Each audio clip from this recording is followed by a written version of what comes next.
No, do both.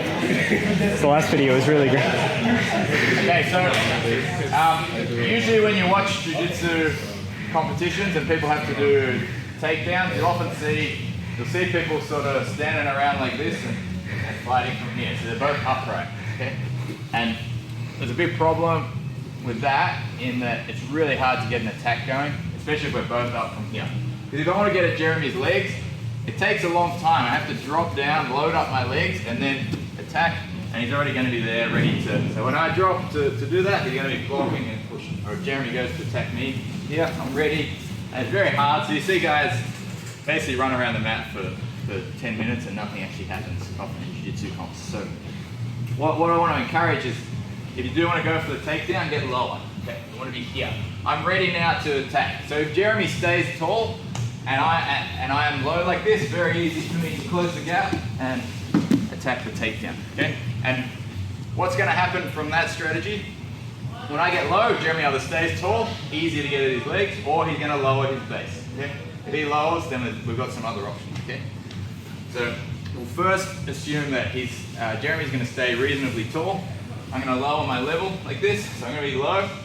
And imagine if you can even just tap the ground for a sec. That's pretty much the right level to be at when you go for your takedown. Yes, you see wrestlers do that a lot. They'll move around, they'll touch the mat, and then they shoot from there. Okay, so we're going to be low, still keeping good posture, not down like this, looking up, having an upward stance, and we're going to step with our lead leg, at least in line with Jeremy's lead leg, like this. Okay.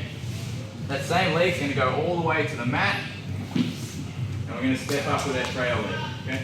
Both hands gripping onto the back of the legs and pulling towards my hips here. Okay, stops the sprawl. Right, head up, and I'm going to drive with my head to take Jeremy down. That's it. Okay. Now the trajectory should be up. When you do your takedown, you're going to be here, and we're going like up as we connect. And that's one of the reasons why we don't want to shoot from tall. If I go like this, I'm going down, and if he sprawls, it's going to be easy to defend. Because I'm already heading towards the mat. I want to get low and head up. Okay? Here, go low, step, and up. Okay? I encourage driving as opposed to lifting, because lifting can be worse for your back if we just run through them. And it doesn't matter on your partner's size as well. If you get something really heavy, you probably can't lift, but you can still try to run through them. Okay?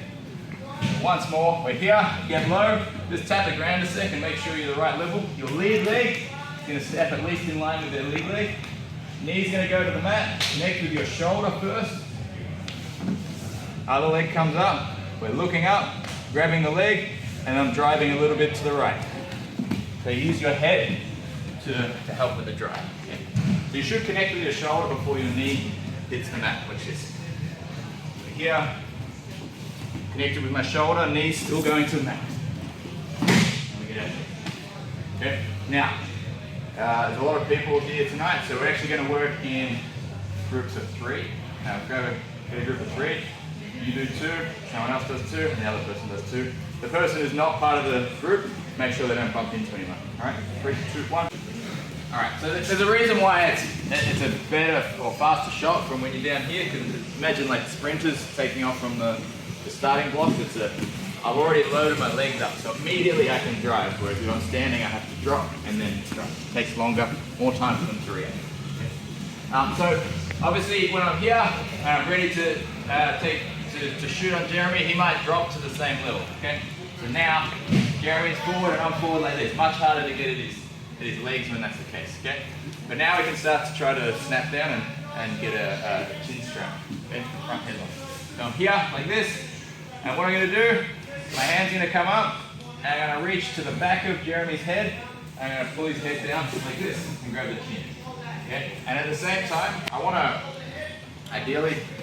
One hand pulls on the back of the head, the other one's going to pull over the top of the armpit, like this, and also pull back. So when both work together, you've got 2 good grips to pull them down. So here, I get my hands up and I pull. Okay? I pull Jeremy down, get my shoulder on top, in front of his shoulder to stop him from driving forward.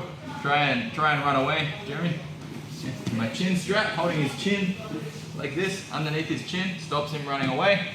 and my shoulder pressure, drive in, grab my legs. My shoulder in front of his shoulder stops that. If your shoulder's over the top, they will be able to drive and grab your legs, and that could be a problem. So we want our shoulder in front of their shoulder here like this, and then we're going to spin to the back. Okay, so when we get them down, I'm going to run around towards Jeremy's back. I don't want this arm to block me. Okay, so I go to run.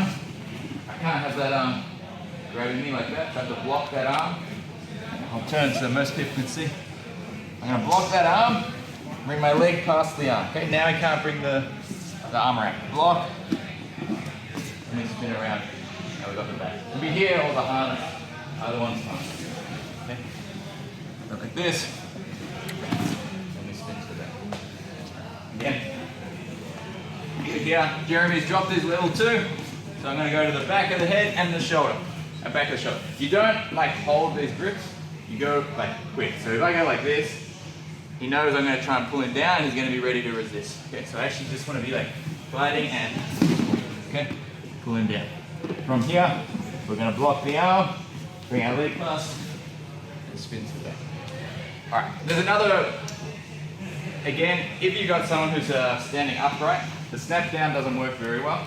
Obviously hard to get his head down, but I've also got very poor leverage. Okay, so from where his hips are, his head's not far away in terms of the line of pull. When he's down here like this, I can actually like put a lot. It's hard for him to resist that. So the more we can get low and get our partner getting low as well, the more likely we are to actually be able to make something happen. So that's why when we're wrestling, try and get low. It forces the action and you're actually much more likely to have effective techniques.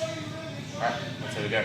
3, 2, 1. You'll see the double leg and the snap down work quite well together. So again, we get low. Now it's difficult to go for the double leg, so I'm going to go for the snap down. If Jeremy resists to this, what's he going to do? He's going to pull up, right? So as soon as we see that snap down is not working, we go straight back into the double. So here, go to snap, Jeremy resists, and I shoot through. Okay? Landing, finishing the double leg. Just like before. Try to time this, so, or even just get the feel. Boom. As soon as you see they're on the way up, you get underneath. Just you start to trust in yourself, and you can shoot through. Once more. But here, nice and low.